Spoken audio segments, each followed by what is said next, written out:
Are we there yet? I'm sorry. I was just kind of looking at the window. Yeah. Drifting away there, looking at the Yeah.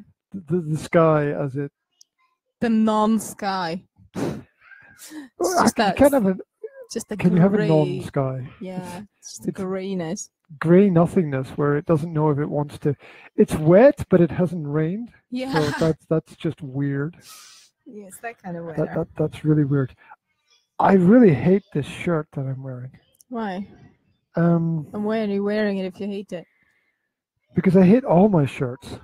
But why do you wear them? Why don't you wear a hoodie like that? Thank you for the thumbs up. Why don't you ever wear a hoodie like mine? We really appreciate it. Oh, it's frozen already. Oh no! And we got a thumbs up. Who did we get a thumbs up from? Do we know? Yeah, yes, we do. We do know. We got a thumbs up from SHEIKHHASB. Now I'm spelling it because you don't know how to pronounce it. Yeah, I'm not very good at pronouncing foreign names, and I don't want to I don't want to murder it. So if you could write out how we pronounce that in English, that would be so cool for me, because then I'd get it right every time. And not. I have a Facebook friend who sometimes shares my blog posts and stuff, and her name, I have no idea how to pronounce her name either. I always look at her name and I'm thinking, how am I calling this person in my mind? And I don't know. Strange statement. How am I calling this person in my mind? But when you think about someone, what are you Skyping telepathically with them? What are you doing? But when you think about a person, right? You kind of put together like the face and the name, and the pronunciation of the name is important in my mental picture of the person, because if I don't know how to pronounce them, then it's kind of like floating. Yeah, I get that. Also, the sound of their voice is also key. Yeah, because you can imagine them speaking the words that you're reading if you know how their voice sounds. Yeah, absolutely. What do they call that? Something like the Morgan Freeman effect or something like that, where he's got such a powerful voice. Yeah. That when you see a text next to a picture of him or a quote, you can hear his voice in your head reading the text. It's really powerful. Wow. Anyway, those that were in are now out. So I have so we're never going to know how to pronounce something beginning with chic. I can't even see it. Well, that's okay. That's okay. You don't need to, because you'll just end up mispronouncing it like me. Hasib, I think, is the second name. So I thought he was not a real person for a while, because he likes everything you do. No. No, it's not that he likes everything. No, not everything you do, but some things. He does like our videos. He supports the work we do. That's really nice. Online, which is great. That's really nice. And you know, when you go through a period of time where people don't support you, thank you. Every single support matters. Every single support kind of boosts your energy and your It's motivates. Yeah, it's good to get the positive stuff.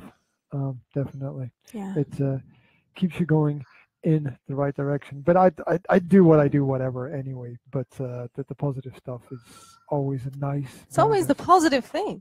Yeah. Back to my shirt. I don't like my shirt. Yes, darling. What's up? No, that's not a good sign. The bread is covered in fluff. Yeah. Oh my! Show me the other side, darling. Show me the other side of it. Jeez, what is that? That fluff is, darling. The fluff is called mold. And why do we have bread with mold on it? That's insane.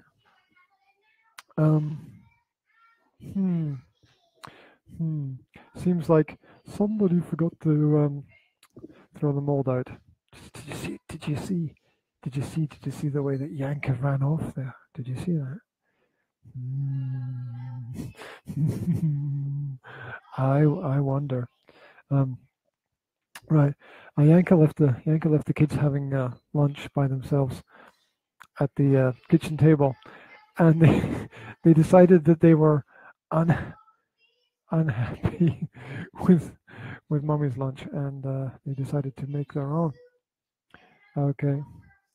And Will, could you please stop shouting help? Because we're in the middle of a podcast, right? You know the rules, yeah? Will, you know the rules, don't you? Okay. Yeah, there we go. So we got one kid taking the bathroom apart, another kid taking a tablet apart, and another kid taking a lunch apart. Right. Hey ho, away we go. What was that? Something just crashed and burned. I can only imagine. It's so. There we go. We carefully prepared everything so that we could come online live and do a podcast first. Is the tablet okay? Didn't break or crack or smash or crash or. So, are you having fun yet? So far, so good, Hollywood. Yeah. Crash, burn, scream. I don't know why you're doing that, because doesn't somebody need help in the bathroom? No? Okay. No. Right. She's just washing her hands. We'll see. We'll see what happens there. Jazzy's not wearing a nappy. No. Are you sure that's okay? She's going to go to pee on the potty. Right, Jazzy? Jazzy, would you like to sit on the potty? Said rather uncomfortable. You do realize this is live, right? Yeah?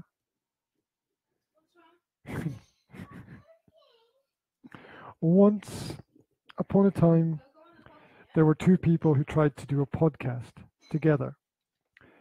But one of them is this thing away. called Practical Parenting Live? Do you have a problem with me parenting while being live on Practical Parenting? Absolutely not. Absolutely not. So stop complaining. I wish we could have 100 little cameras. Goodbye.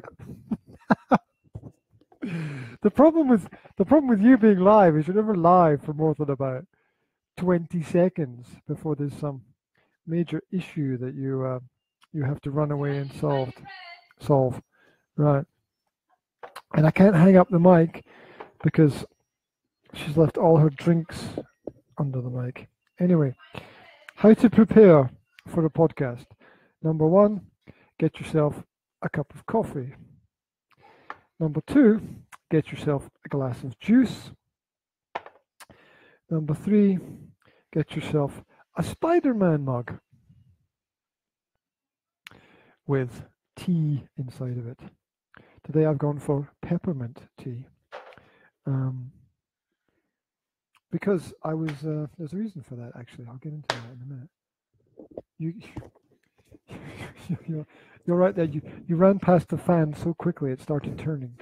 Yeah. You're moving like the wind. Because I could hear that you were kind of running out of topics and you started to talk about You're running out. So. I can't start anything because you haven't been here for the first 10 minutes. I'm here now, guys.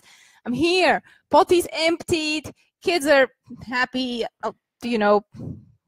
Relatively. Breads are made. Fluff is thrown out. Everything's fine. I don't want to know. Don't go there. Don't go there. Hi. I know. I know exactly what happened. One secret to a nice and balanced relationship. I'm listening. I'm listening. Do not go there where you don't have to go. What? No, you're supposed to go the extra mile Just for your partner. do not go there. You're supposed to. When your partner says, You can't do live not in go your- there, just do not go there. What are you doing with your hands? I'm Is this some kind of miming wall? Yeah. You're miming like this, some kind of glass. There is a glass in between us. Can't you see it? Bong. Careful, you just bang your head off the invisible Oh, wall. the invisible good. Do not go there wall. Yes. Yeah. Welcome to the virtual world. Are you going to leave your half-eaten sandwich down there? Yes, I am, because I can't eat it while I'm on live. I'm live online. Stop it. You're making me sound like a... Welcome to Pronunciation 101. Today we will be working with Yanka on... Don't spit the coffee everywhere. On our basic skills. So... The rain in Spain stays mainly my in shoulder the plain. hurts. That must be the shirt. Yeah, it's definitely the Evil shirt. thing. Having the wrong shirt on is very painful to my shoulder. What happened to your shoulder apart from the shirt? I broke my record. What have you been doing? Swimming. Oh, I thought you were clicking on the mouse or something. Too many mouse clicks causes severe shoulder injuries. Yeah. Swimming. According to BuzzFeed. You broke your record. What was your record? My record. My record was 40 lengths. No, it was a time. I was timing it. okay. Right. So I gave myself 50 minutes. Mm-hmm. And 50 or 15? 50. Mm-hmm. 50 minutes, and I did 40 lengths in 50 minutes, which was a record. Mm-hmm. And that's why my shoulder hurts, because I think I overdid it. Mm-hmm. I overdid it. 40 lengths? No. Can't pick up the T. I know what you're talking about. I was shopping yesterday after my training. You overdid it as well. Yeah. Shopping. I was no. Shopping. Did you break your record? I was shopping after the training, and I had a great difficulty putting the milk in my shopping bag because just having it like this height, and I had to like pick up the box and put it in the bag, and just lifting my arm like that was extremely painful. You know what's funny about that? Hmm? We don't even need milk. I know. It was very painful though. There's something small flying around here. Look, there it is. There's the little bastard. Over there somewhere. Okay. Yeah. Anyway, I still don't like my shirts. Why? Why do you wear shirts if you don't like them? Why don't you just wear a t-shirt? Because it's supposed to look more professional, isn't it? People say, well, it looks. People say, well, it's you've got to improve your image. People like it better. They'll listen to you more if you wear a shirt. Even though you look like a grizzly bear. I wanted to say a lumberjack. Lumberjack. If I start clapping randomly. There's a fly. It's not just... Oh, I thought you were going to neuro-linguistically program me. No, I did that the other day. Okay, I didn't go very well. Right. Yeah. Right. So, what's happening? She thinks I've put on too much honey. Oh, God. Stefan's putting on too much weight. I can never get it right, can I? Too much honey? You can't have too much honey. You can if you're Zora. Well, lick the honey off first, and then you'll have less honey on the bread with it.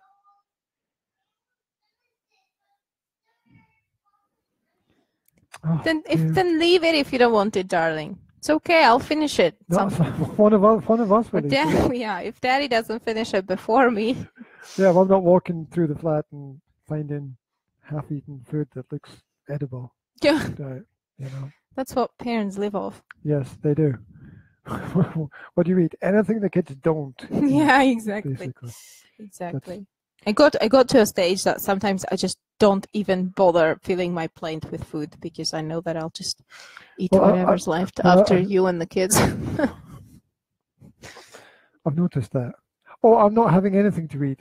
And then 15 minutes later, you're sitting down at the table finishing off the plates and stuff. Well, Yeah. There you go. That's what happens in the real families.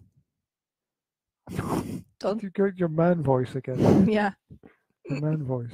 It makes me feel more powerful, which is really horrible, isn't it? I mean, why should a man voice make you feel powerful? So that's a wrong concept. I still want to know why you put on makeup to go training yesterday. Because when you're a stay-at-home mother, right, you just get up in the morning and you spend half that's what the that day. means. Sorry, I saw someone on the internet who S-A-H-M. said S, small a, Yes. big S, small a, big H, and then it can be an M or a D, and I was confused. That it just clicked in my head now. And you also have a W-A-H-M, which is a work-at-home mom.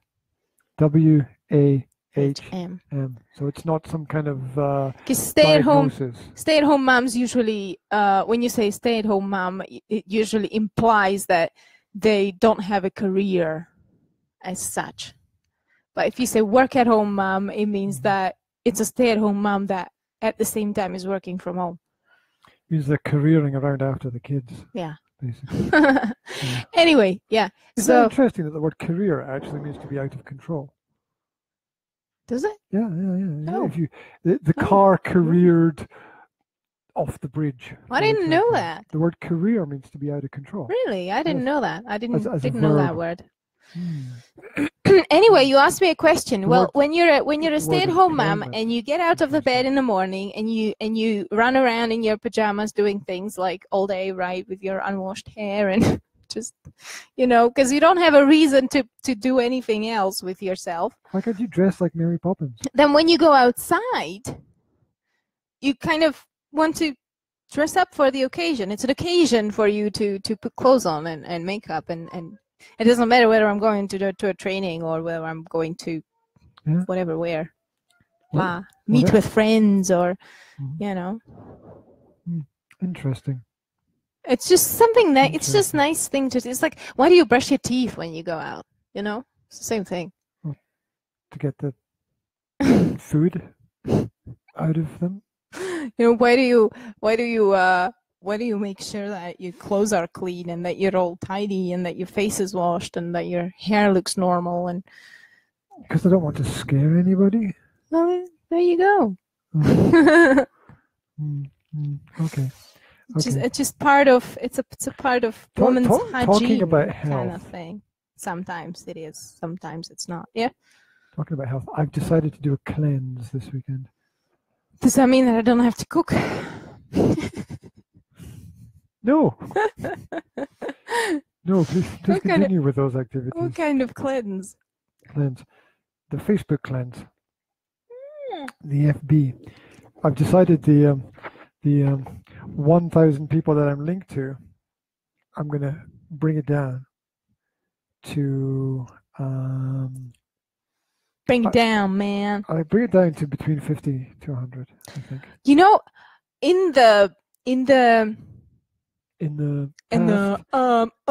I don't have the English language skills today. But you could just use prepositions and articles. Right? The reason on for because of where weather is are. As Facebook has changed their way of sharing generic content, and they've put the pages away basically from your newsfeed. I think that might not be a very good step, actually, if you want to get things out, because people only see things that are shared by their friends. Therefore, sharing things on your business page is not going to get you as much reach as it does sharing things as a friend to people on Facebook. You know what I mean? Yes, but I'm on a drive for simplicity and focus. Yeah, and I'm not interested in picking up the random viewers. Okay. Yeah, I'm interested in focusing on the people who are interested. Now, those who get pushed out because of this, they can always come back in, right? And they can always ask to be. Oh, well, they don't know. They don't know that you unfriend them. Well, then good. Because if they don't know and they don't realize and it doesn't affect them, then I did the right thing. Okay. Yeah. So this is a cleanse. Some people might call it a purge.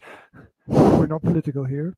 So we're going to call it a cleanse. A cleanse. Cleanse instead. Okay, I thought you were talking about food cleanse or something like that. Well, this is just as important. Yeah. My friend whose name I can't pronounce. John. No. Peter. No. Fred. No. Mark. Blah. I just need to stop you. Spelled B-L-A-H. I know where we'll get the talking thing from now.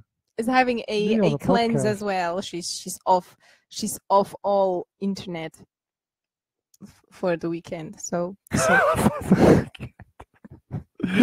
I'm completely off all of that internet stuff. I'm not doing any communication for the weekend.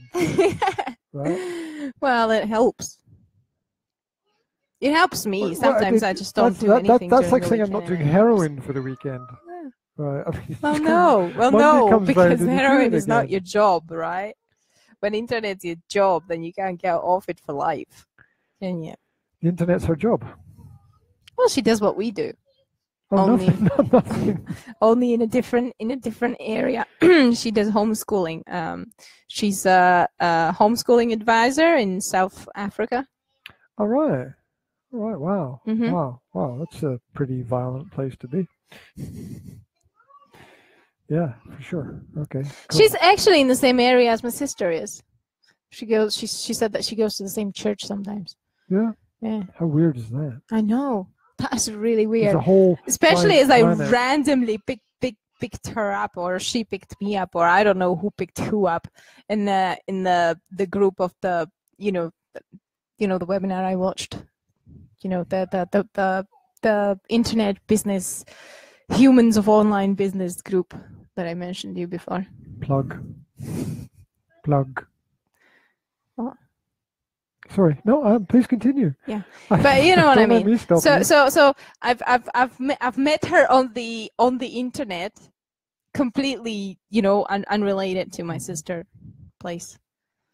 Oh, that was almost a sentence. I just didn't have a verb in it. But that's okay. You don't need apologize today for the lack of clarity.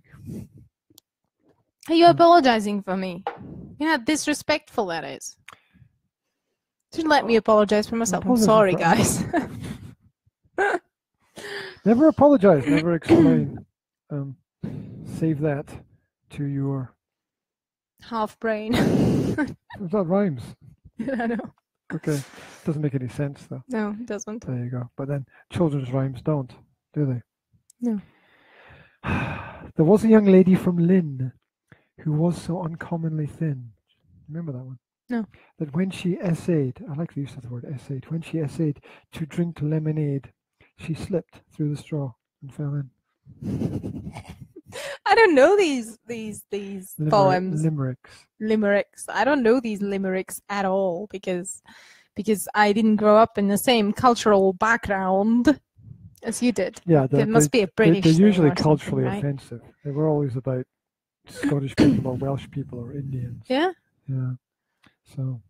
That was this weird man from Dundee who constantly needed to pee. No. Did you just make that up? Yeah. That's really good. I know. It's a shame you won't be able to finish it because it's too complicated for you. And he went to the loo and suddenly pooed. And you've done it again. That's taken you 24 minutes. That's a record. You lasted 24 minutes on the podcast before you said poo.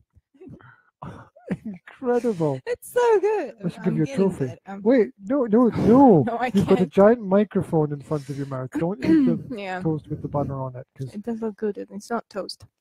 It's not toast. It's bread. It's bread. Mm-hmm. I don't toast my bread. Is it fuzzy bread? No, it's not fuzzy bread. I don't toast my bread. My bread is great as it is. I like it toasted. I like it when the butter melts into it. I like that too, but I like that when it's freshly out of the oven and the butter melts into it.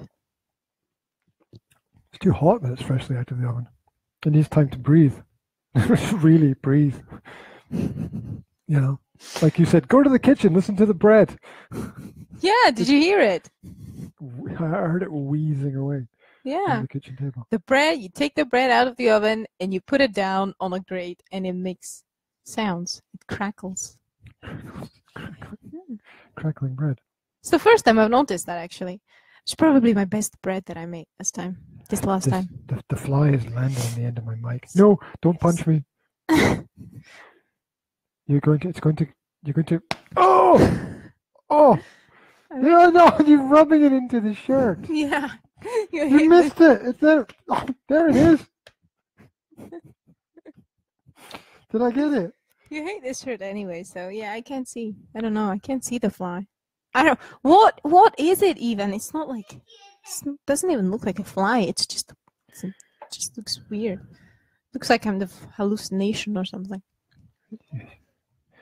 What did you have for breakfast? Do you have those rainbow cherry pills again? No, I had the almond milk. Almond milk. That's it.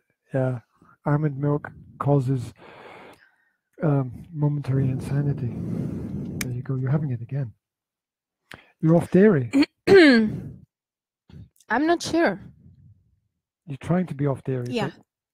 I'm trying to be off. I don't drink milk or put it in my coffee. At the moment. I don't eat cheese. You did last week. At the moment, yeah. I don't eat cheese. I do eat butter. It's not doing very well, are you? And if the dairy is in something else, like yogurt, in cakes or in like in pancakes or something, I ate those donuts. And they had milk in them in the dough. So you made a lot of donuts. You've eaten a lot of donuts. Wait. That's where you're wrong. I had 2. You made like 20 donuts. I had 2. It's probably more than 20. No, yeah. I had 2 of those donuts because I came home like yesterday morning. Yeah. And they were all gone. I know. I was like, where did they all go? It's like a mountain of donuts, and the kids just went, and then I went as well. Yeah. And remember, I was up at night. I was working, so when you're working at night, you kind of end up eating donuts. Eating a whole plate of donuts. Not a whole plate, just the half of it. You spat out the holes.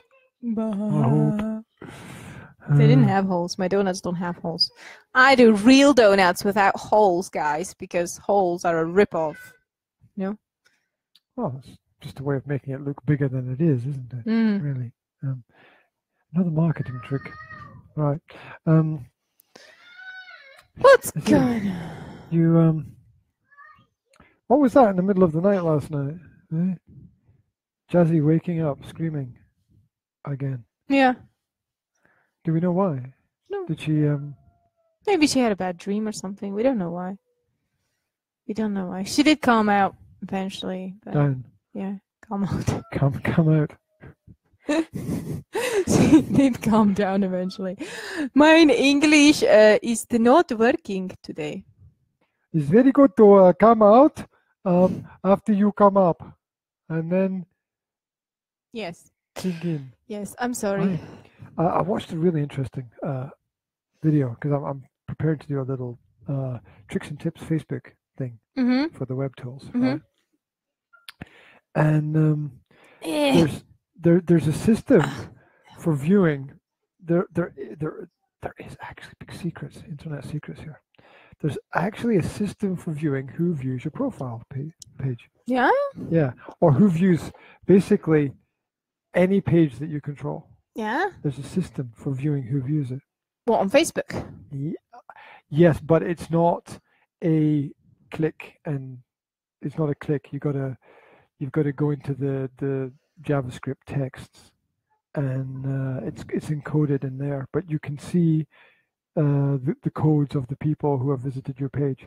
Ooh. Yeah, and you can copy and paste it into like Facebook, and it tells you who the person is.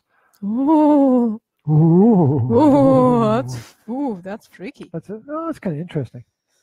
Because I think Facebook should have that anyway. They should have like a little button on there which is like Click to see who's visited your page today. Oh, but that's where you're wrong, you see, because that's what Facebook is all about. Facebook is all about spying. If you do that, then people won't be able to spy because they know that you'll be able to. Oh, no. They'll have algorithms to cover their own work. It's just you want to see. I mean, it doesn't. Obviously, Facebook is sucking data out of your computer anyway. Yeah, I'm not talking about Facebook spying. I'm talking about the users spying on each other. There's a large group of people. What? People spy on each other? Yes, there's a large group of people that'll go to your profile and check it out and blah blah blah. The teenagers. I mean, look at the teenagers are a huge group of users of Facebook teenagers don't have any interest in reading through other people's profiles. Why would they? Of course they do. Of course, because they like someone or they want to see. Yeah, but they're not going to like me, are they? They're not going to read through my profile. Oh no, not through your profile. But I'm just talking that Facebook would be shooting themselves in the foot by using that because it's not a nicey, everybody's an honest person thing. Wait, look. You know? Right, if you've got a shop, right, I think you're entitled to know everyone who's entered your shop, right? Yeah. I mean, it's not something that, you can't really hide that anyway, you know. Yes, but you're talking about the business use of Facebook. It would be a good idea to have that as a feature in the business manager on Facebook. Well, I think it's you know? Well, the feature does exist. I mean, that's what I'm saying. There's a method for seeing who views your profile, right? I couldn't find a way of finding like when they view them, but I think it gives you an order of the last people to visit it. So I can imagine it's like within 24 hours or something like that. Yeah. Because people definitely do use Facebook for checking out on people. You know, I'm gonna check out on his ex-girlfriend and stuff like that. You know. Just because you've never done it doesn't mean that it's not done. Yeah, well, of course I use it for checking out people because, you know, people come to me for business reasons. Yeah. I want, if I'm going to help them, I need information about them. I need to know who they are, where they study, what kind of education they've got, what kind of work they do, what their interests are. That's normal. Yeah. That's normal. That's normal. That's normal. I mean, that's usually. I mean, employers check out your profile to see, you know, whether you're a normal person. Yeah, no one would ever employ me, so I've reached the status of completely unemployable, I believe, because the stuff that I touch is far too incendiary for anyone to bring me into their organization in that kind of context. So welcome to the entrepreneurial fire. So I think it's a feature that should be there because it would protect people. So if there are people doing the spying, which I'm not aware of, right? If there are, it would protect people against it. Nobody would do it because you just click on the button and it would give you, these people viewed your page in the last 24 hours. You don't even have to say when, right? Or these people viewed your page in the last 7 days or something like that, right? And there you have it. Yes, I know, but that's what I'm trying to say. A large group of people would use Facebook less if that was the case, in my opinion. Yeah. And that's not what Facebook wants, right? Look, if that makes people more comfortable about using Facebook, then Facebook are providing a good service to their users. If they're protecting their customers, then that's a great benefit to Facebook. I mean, that's not what Facebook wants. And Facebook doesn't want people to spy on each other. There's no business that can be gained from spying on each other. I mean, it's counterproductive. It's like John McAfee said about the antivirus software. Like, he's the creator of the McAfee antivirus software. He then sold it to another company. But he was asked in an interview, are these antivirus companies, are they, just filling our computers with bugs so that they make more money? And he's like, no, that's insane, because that would absolutely not be profitable for them at all, and they've got enough of their own problems without creating more problems for themselves. Yeah, but if it's not true what I'm saying, then why does not Facebook have that kind of button? Don't let you see who viewed their profile, because that would be like the basic thing, right? That would be one of the things. I don't know. Maybe they do. Maybe they've got a levels thing, right? Where maybe they offer corporations that ability, but they don't offer normal people that ability. And as I discovered today, in the scripts for the pages, this information is there. So it wouldn't be hard to have a computer program where you just click on it, it analyzes the page. Well, but big corporations probably have people who can very easily do that for them. Yeah. There's, I mean, there are corporations that do weird stuff, like do anti-marketing campaigns and things. So that's pretty freaky. Anti-marketing campaigns, what's that? They're like intelligence services, right? They function on the surface. They're marketing organizations, right? They're marketing companies, but basically they function in collecting data about people that people don't want to be public. Yeah, it's like counterintelligence. Yeah, it's like counterintelligence operations, where you can employ people to find dirt on other people. Right? Okay. Not only can you employ people to find dirt, you employ people to create dirt. So you employ a company to pay a woman to say that this man did something when it never happened at all, right? So these kinds of companies exist, usually connected with the intelligence agencies, which is why rich and powerful people have to be very careful about where they go and who they go there with, and they can never be alone at any point in time, because anybody can claim anything, and all you have to do is put the doubt into somebody's mind, that element of, well, nobody really knows, do they?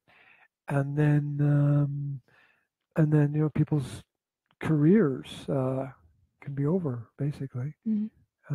Sadly. Moving on. There's something I want to talk about, which is alternatives to timeouts.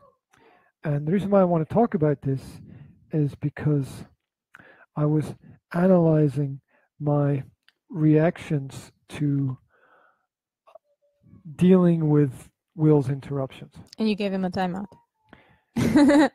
And even though I set in place systems and elements to stop that happening, and they slowed down the process, but they didn't slow down the result. So in the end, they were ineffective, basically. I'm trying to sort out that the sun has obviously disappeared for the rest of the year. So so I'm just trying to fix what's going on visually. You're trying to fix the sun. Yeah, I have actually recreated an artificial sun, and it now looks like we're in California. That would not at all surprise me, actually. If you really did that, if the sun was going to implode and you saved the world. I would be ready for it.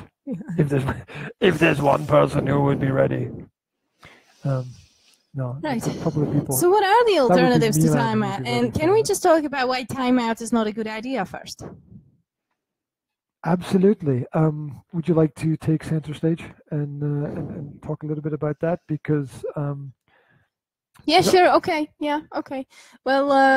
Sure. Okay. No problem. No, I don't want to put you on the spot or anything. No. Timeout is very often used as a good alternative to worse punishments, like spanking. Okay. People are like, oh, I don't hit my children, I put them in timeout. And that's a great thing. But psychological. But okay, physical. It is better than physically hurting your children, for sure. But psychologically, it's not very good either, because you're still punishing your child, they're still going to feel the same resentment towards you. They're still going to feel anger. They're still going to feel like this is not fair, and they're not listening to me, and I don't deserve this. And if you just send them to their room and tell them, think about it, right? And you're imagining this child sitting on their bed and thinking, oh, maybe I shouldn't have done that. Maybe mommy's right, and maybe I should apologize. Well, that's not what they're doing, okay? They're probably sitting there thinking, it's not fair. I hate the fact that I have to be here, and next time I'm going to make sure that they don't catch me. How do I use my mobile phone to call in the airstrike? Yeah, something like that. Yeah. So, where are the Marines? When it comes to, it's counterproductive. It's counterproductive. There is one situation where timeout is actually productive, but it's not really a timeout in the way that we usually view it. Like when a child is having a difficulty in a certain situation. For example, young children are sometimes overwhelmed at things like birthday parties, right? In places where a lot of things are happening, and they can have, too much sensory input, and they start what we call misbehaving, okay, maybe being aggressive or running around like crazy, throwing things, I don't know, weird kind of behavior, right? Undesired. Then they might be communicating their anxiety about the situation, their overwhelm, and that's when a timeout is a good idea. But it doesn't look like, come here and go sit down in that corner and be quiet and think about what you've done.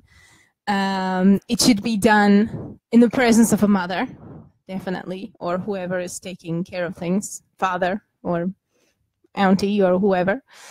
And it's a good idea to take the child out of that crazy environment where he feels or she feels overwhelmed.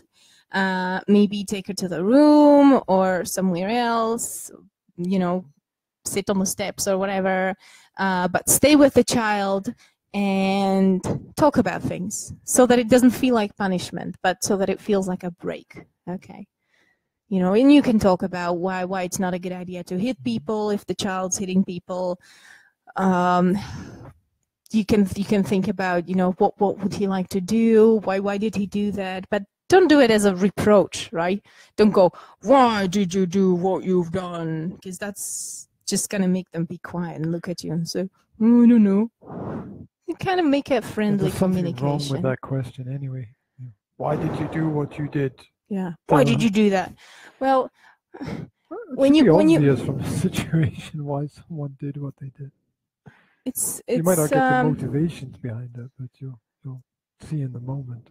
Yeah, often kids don't feel like it's a real genuine question. Often they feel like it's a kind of rhetoric, I'm not happy with what you've done, kind of thing. What do they call that question that doesn't need an answer? Rhetoric question. Oh, why did you said that? Sorry. Yes. Just to rephrase a few things. Sending a child to their room often sends the message to the child that you're a bad child. Yeah. Which is not what we want to communicate. What we want to communicate is perhaps this behavior is inappropriate at this moment. Timeouts often fuel power struggles between the parent and the child, where they're both trying to get the upper hand, and of course that can lead to escalation and greater conflicts. And timeouts also remove the child from the situation rather than teaching them anything that they need to know, or rather than helping them learn from what is happening at that moment in time. You want to know how I use it, for example. I've just realized, okay, because I don't call it timeout. I don't really call it anything, but I've just realized that I actually use it with Zora sometimes. When she's in a situation where I'm not getting through to her, and she's kind of what you would call misbehaving. Okay, she's not listening, or she's being wild and blah blah blah. I don't call it anything, but I just tell her, Zora, can we talk for a second? And she usually comes and talks to me because she knows that when I say that, it means that she's going to get my undivided attention and that we're going to cuddle, and she likes that. So time out for her is a positive thing, basically. It's a positive feeling for her. So when she knows that we're going to talk, she comes to me and we cuddle and we talk. And I just say, I say what I think about the situation, and she usually agrees with me. And I ask her questions. I say, what do you think would be the good thing to do? What do you think would be the right thing to do in this situation? Usually when she doesn't want to tidy up, actually. And it always helps. Like every day? Like every day, yeah. And it always helps, because just that one-on-one interaction where my attention is 100% focused on her, when I'm not just shouting somewhere from the cooker, help your brother. That doesn't get anywhere. It just goes, just pings straight off. Okay, yeah. So what you're talking about is basically the opposite of the time out. That's the time in. Yes. Where you're not pushing the child away, but you're bringing the child closer to you. Yeah. So taking them out of the situation, but not out of my presence. Yeah, you're creating a more calming presence, a more open opportunity.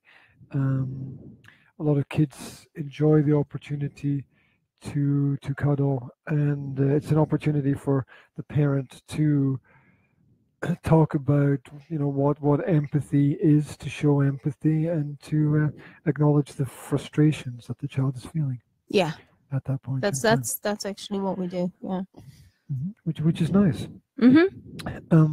Other alternatives that we can look at. Apparently, tantrums, arguments, and other behavioral changes may be the results of things not happening in the moment. So this might be perhaps a lack of sleep, maybe developing a feeling over time of being hungry. Think about when was the last meal, stress from other events happening, overstimulation. Too much for the child's brain. There's too much going on for the child's brain.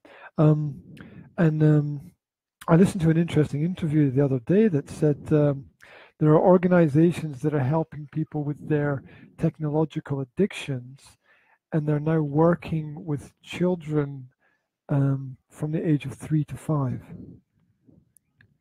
working to stop their addictions to technology. It's quite frightening. I have heard about that. Not about the companies that work with children, but about the children being addicted to the technologies and being like really frustrated when you take it away, and doing things like you give them a book and they go, it's not working. Seriously? Yeah. They think that the pages turn when you swipe your finger. Seriously. Yeah.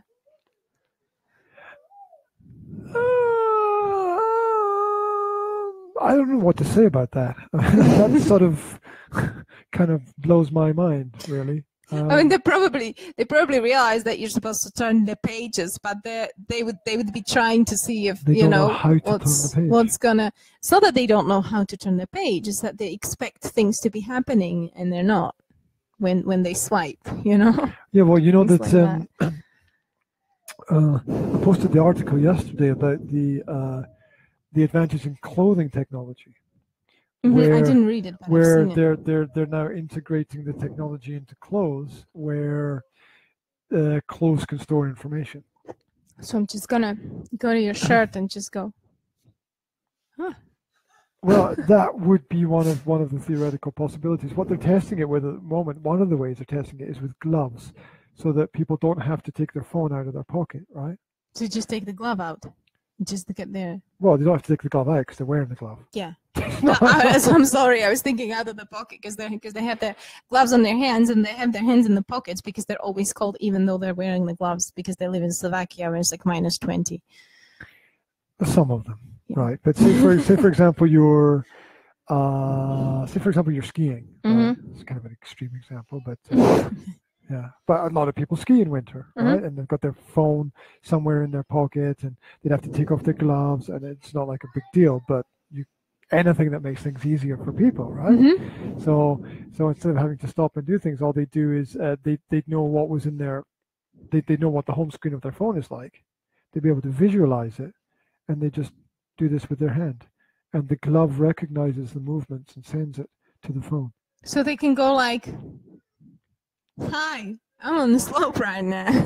Well, that'll be like the projected technology. Like you can project the screen now, right? With sensors. So that already exists. That's not even future technology. That exists now. You can get that right now. So yeah, for sure. And I'm not sure. Maybe they'll like put a. No, seriously, right? In the fingers, right? They'd have a speaker in the thumb, right? And a little microphone here, and people would be able to use their hand to talk. You implant it into your fingers. You don't even have a glove, you just go. Well, people would do that already, but there are problems running the test with those.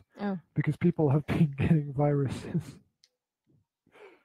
Yeah, seriously. What do you mean viruses? Like computer viruses or like body viruses? Computer viruses. In the software and other problems have been developing. You could just even go further than that, right? You could just put a microphone into your vocal cords or into your mouth and put a speaker into your ear, right? They could just chop someone's head off. Your head could just be a phone. Just stick an internet cable into it. Yeah. You can just make cyborgs like that. You just walk down the street and you would just go voice recognition. So you just go like, "Monica," And I have no idea what you're talking about. What are you talking about? Well, if you like have a phone in your head, right? The real thing we're talking about. Okay. No. Imagine you have a phone in your head. Well, like stick it out of your head. You have a phone in your pocket, okay? But you have a little speaker somewhere behind your ear, okay? Like implanted, and you have a little microphone implanted somewhere in your mouth. Oh my God, my mother would be like lip. permanently in my ear. Okay. And your phone has a voice recognition, right? So you just like click your wrist, okay, because you've got a button that switches from the phone to your head. That turns on the head mic, right?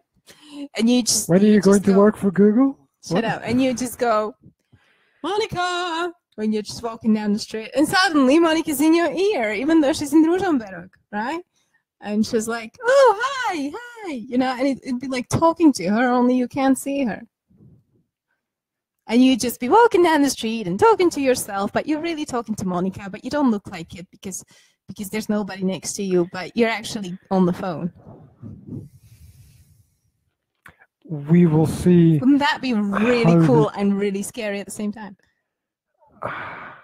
Well, there's a lot of people with the implanted chip technology, and a lot of companies using it. The only problem is that you would never know who's talking to you. Actually, you would kind of sit in a bus stop, and somebody starts going, "What a beautiful day today, isn't it?" And you just go, "Oh yeah, it's lovely." And they continue, "Oh, what have you been doing yesterday?" And then you realize that they're actually calling somebody. Well, I think we, as human beings, we would develop some kind of self-awareness about the basics of human interaction. It could be a sign language. Like when you do this, it means that you're phoning someone. Just half the town would be walking around patting themselves on the head, wouldn't they?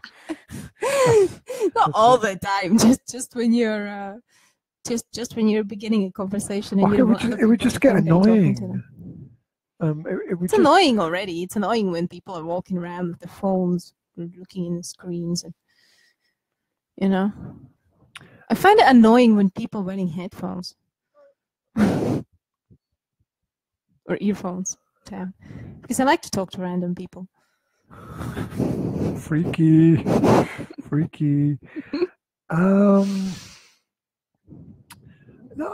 Says she who puts on her earphones to go shopping. Well, yes, I do that. Do that, but that's because that's the only time I can do that. That's. But what if other people are doing it the only time that they can do it as well? Yeah. No. Yeah. No. Everybody has masses of free time when they can just do whatever they want, apart from me. Apparently they do. Joking. Considering what I've seen in the last week. Okay. You all right there? You all right there? Yeah. I'm drowning in my fit and slim tea. Is that what it's called? Yeah. Probably makes you fat and stupid. Right. Probably. There you go. Because there's a difference between being fit and slim, of course. Right. Yes, there is. Right. You're going to get fit just by drinking the tea. Yes. yes. My. That's like having a tea called Superhuman. Yeah. Right. Or intelligent. Smart tea. Or a PhD tea. Yeah, that just means you've sold yourself to the New World systems. There you go. I saw an amazing piece of advertising yesterday. I was in the bank and I was looking at, they've got the leaflets there to sell you stuff. Mm-hmm. And they had, and I was looking at it and I was thinking, that's fantastic and completely wasted because it was on a piece of banking literature, right? And the cover of it was different job titles, right? The MUDR, the slow light one, but those letters were highlighted, and then it used those letters to make the word mudreshi. Yeah. Oh, okay. And then another one was prof, used for professor, but it was used to make another word. Professional. Or something. Yeah, something like that. And I think it was a different word because they were all like really positive adjectives. And it was another job. I can't remember the third one. And I was thinking, that's fantastic. What a great piece of like art and marketing and everything together. And it was like this little flyer sitting on the desk. And I was thinking, oh, it's kind of wasted because it'll be there for like 2 months and then no one's going to look at it and then it'll go straight into the bin. But I thought, oh, that's kind of cool. Anyway, it's a little observation from the bank. So what else can we do instead of sending our kids? Grab my ass. I just need to stabilize myself. Can you find it? No, I just grabbed your pants actually because there's no ass in them. It's just air and pants. I'm wearing Nike pants. And bows. Right. So what we did? So we looked at the timing. We looked at possible causes. What else? What else do we need to look at? Teaching. If we send the child away, obviously we've lost the opportunity to interact. We've lost the opportunity to educate. Yeah. And so just sending them away is not going to teach them anything. Yeah, it's necessary to find, if possible, a better way to handle the problem or some kind of system that can be set in motion so that there's an awareness, a learning that takes place, and so that in the future you don't have exactly the same problem to deal with. And this can only be done if you're working together. So this means the parents need to model the ideas of sharing, of taking turns, of realizing there's a right time for things, of asking for things politely. And what I did before the session today was I went to talk to Will. And I asked him that, first of all, I asked him, if he remembers the rules, and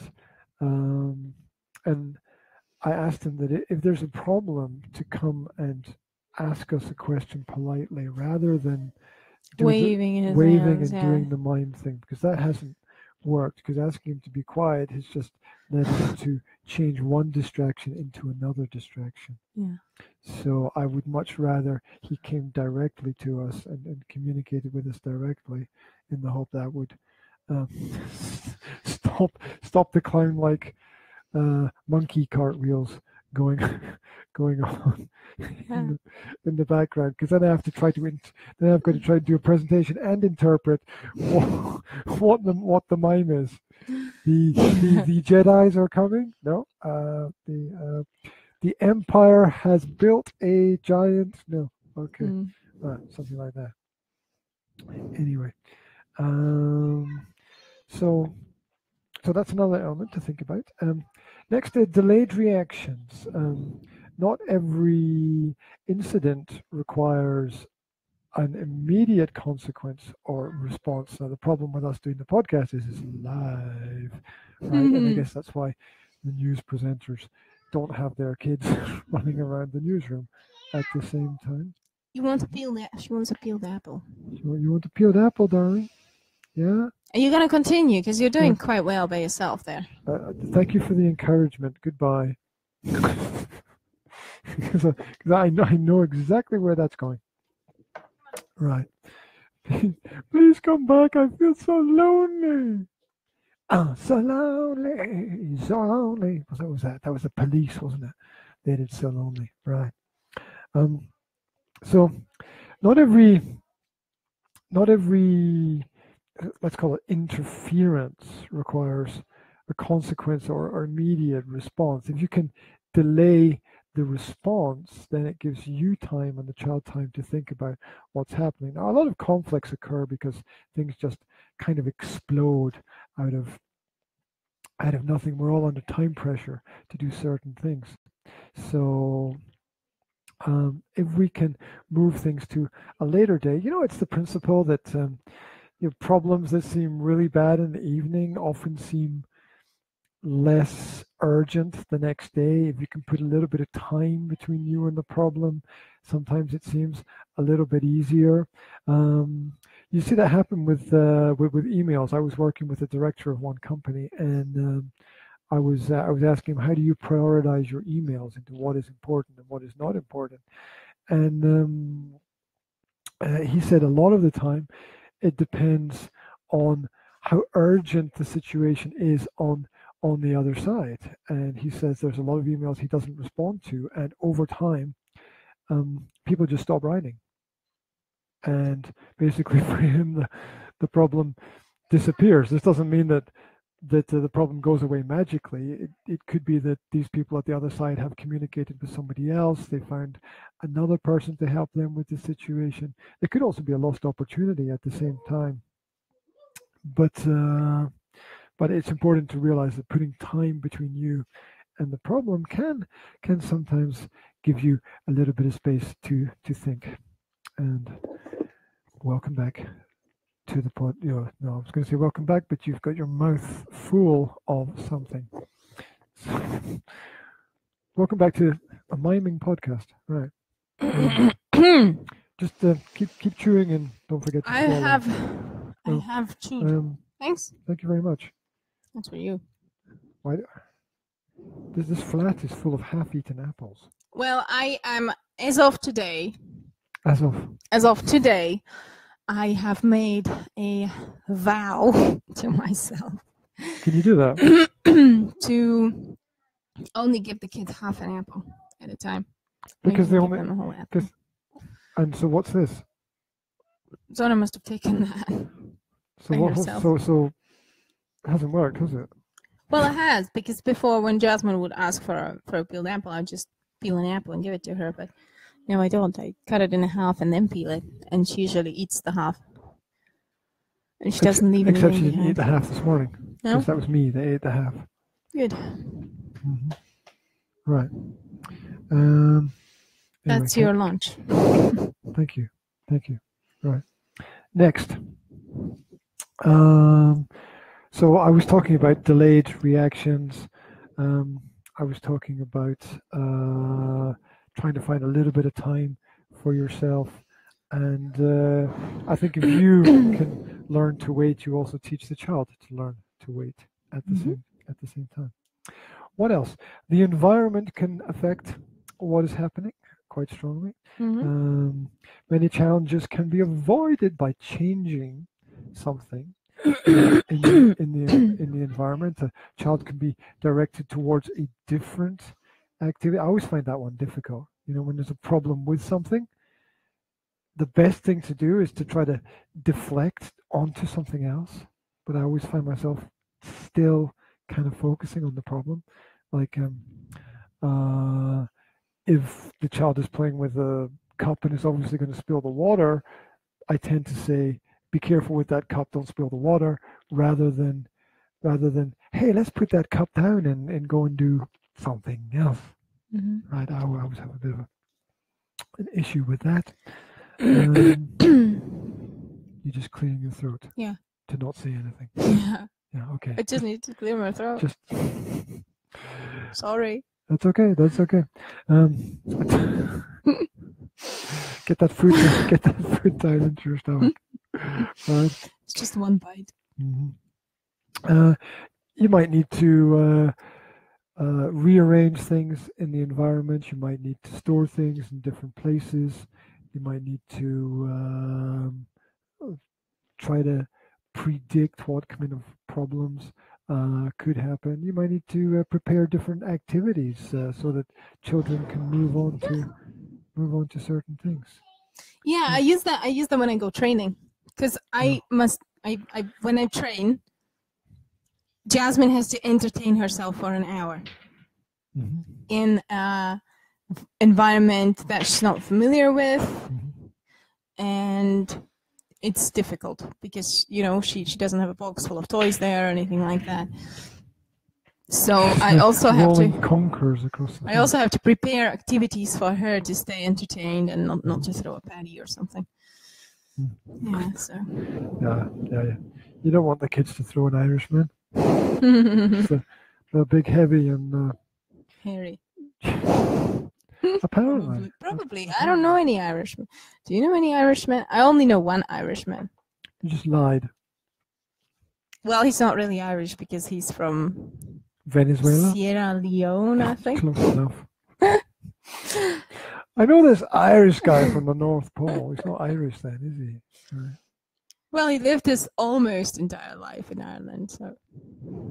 Is he dead? No, but he moved there when he was a child, apparently. You're not very sure about a lot of stuff, though. I am sure. To be sure. Yes. Right. What else could you do? You could offer children the opportunity to try something again if there's a problem in the situation, rather than going through the timeout. You could say, that's very nice, perhaps you could do it again, but in this way, either offering them some language or another alternative action or way of doing something. Try not to be too judgmental in your responses, I suppose, in that kind of situation. Yeah. Or here's the extreme one. You could do nothing, right? Yeah. Just let it be. Just live with the situation, the action, and the natural consequences of that. As long as nobody's getting hurt or anything, you know, tortured, no danger. Then yeah, I do that sometimes. Just if it is at all possible,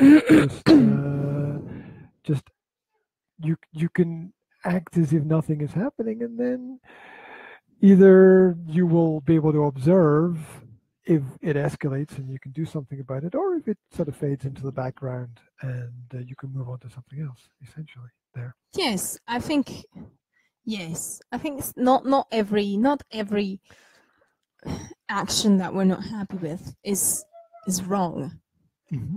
Not everything has to be corrected at all times, because sometimes it's just the child showing their personality, basically, or communicating their preferences and stuff like that. Like talking back, right? I would use the example of talking back. Like if my child disagrees with me in something, I let them disagree with me. I'm not going to go like, like some parents will, don't talk back and go to your room, right? You let them continue, see where that goes, as long as they're not being rude too much. I'm saying too much because sometimes kids just are so overwhelmed emotionally that they don't know how to not be rude, especially when they're young children, right? Yeah, don't talk back is something that I've never understood. I mean, that strikes me as some kind of fear on the part of the parents that the children might actually have a real argument, and an inability to deal with that. Maybe they're just annoyed and tired and don't want to explain everything to the kid and blah blah blah. I don't know. I'm trying not to. Just like you're going blah. Yeah, as well, exactly. Right? Yeah, because you tell. It's like when you tell your kid to do something and they keep going on about why they don't want to do it. If they answer once, okay. They answer twice, okay. But when they just keep negotiating for like half an hour. Kids are great negotiators. They are, actually. Yeah, it's a great example of never give up. I think. Yeah. In that perspective. Yeah. So that might be another situation in which parents will go, don't talk back. But when I encountered it as a kid, it was usually like first thing that I would say, if I would just express my opinion, I'd get like, don't talk back. Well, it's basically like saying, don't communicate. It's like killing the communication completely. It's like, don't have a relationship with me. It's like putting a bullet in someone's head, basically. Yeah. Isn't it? In the relationship, because if you don't want to communicate with a person, then you don't want to have a relationship with them, or don't talk back. It's a one-way channel. It's a one-way relationship, and that just can't work. Don't talk back is not actually sort of communication, really. No, it's not. It's ending the communication. Yeah. Yeah, it's like saying shut up to somebody, isn't it? Yeah, exactly. It is. And that's just, okay, kid thinks, okay, they don't care. And that's not a good thing to think. Yeah, absolutely. So I'm working on the time-in principles rather than the time-out principles at the moment. We will see how far that gets. So I want to finish with a few quotes about play. We looked at this the other day. We did a few. We can do a few more. This is just looking at how important it is for children to have that area of experimentation in their lives, how important it is to have that avenue of expression. So first quote today is, play gives children a chance to practice what they are learning. Yeah, that's like the ultimate goal of the play. I mean, you can see that everywhere. You don't like when people are compared to animals, but you can see that throughout the mammals everywhere, right? That the young ones are learning through play. They're playing and they're pretending, they're pretending they're fighting, and they're pretending that they're mating, and they're pretending that they're chasing things and stuff. And kids basically do similar things in their play. Sometimes you can see that they pretend to be mom and dad and have a baby, and they pretend to be the shop assistant and whatever. So I've read a great article about pretend play, actually, that was actually based on this principle. It was, I can't remember who wrote it or where I found it, but it was basically, it was called something like, I don't like playing with my kids and this is why, right? And it explained why adults are so incredibly bored by the kids' pretend play, and why they shouldn't pretend play with their kids if they are not 100% in it, if they're not 100% enjoying it. And they seldom are. You start, and after like 1 minute you just go like, oh my god, I'm gonna die of boredom. And that's because the children are learning, but you already have the skills. So you get nothing from the pretend play. And it gave the article gave suggestions of what kind of play you should play with your kids, something that you enjoy, like, you know, playing chess or playing board games with them, or, you know, taking them out, playing ball and blah blah blah blah. Things that you I use blah blah very often today, don't I? Sorry for that.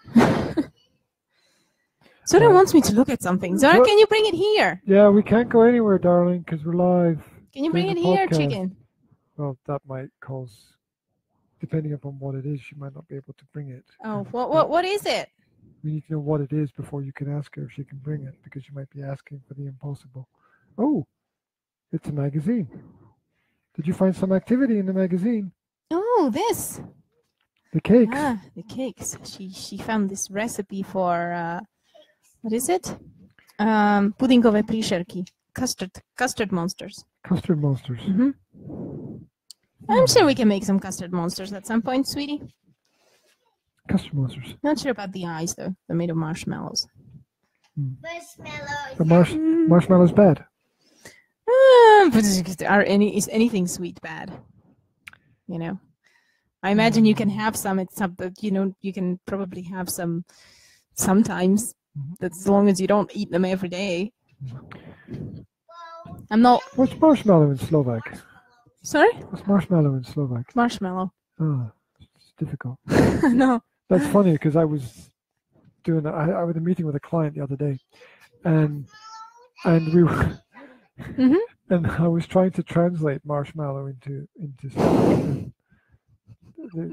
How did you translate marsh? Well, I put marshmallow into the translator, and it came up with marshmallow, and I thought that can't be right.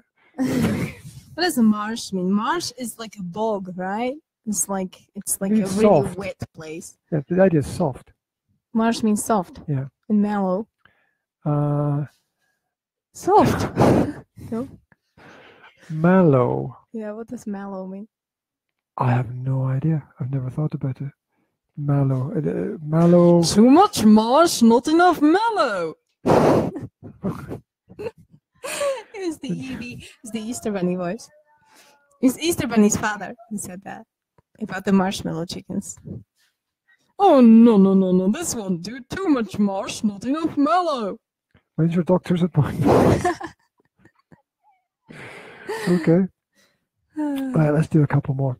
Children understand and remember concepts best when they learn from direct personal experience. Yes. Yes. Yeah, experience is the teacher. Yes, absolutely. In that kind of situation. Yeah, that's why they want to try everything and do everything by themselves. That's why it's like they have this engine somewhere at the back of their head, and it's just driving them towards learning. And everything they survival, isn't it? Everything they do is learning oriented, basically. So when they are stopped, they tend to not be happy about it. Like, do you remember about the pumpkin? Zora wanted to carve the pumpkin, and then she cried. Could you not throw the conquerors across the fat, please? And then she cried for like 10 minutes because we didn't let her carve.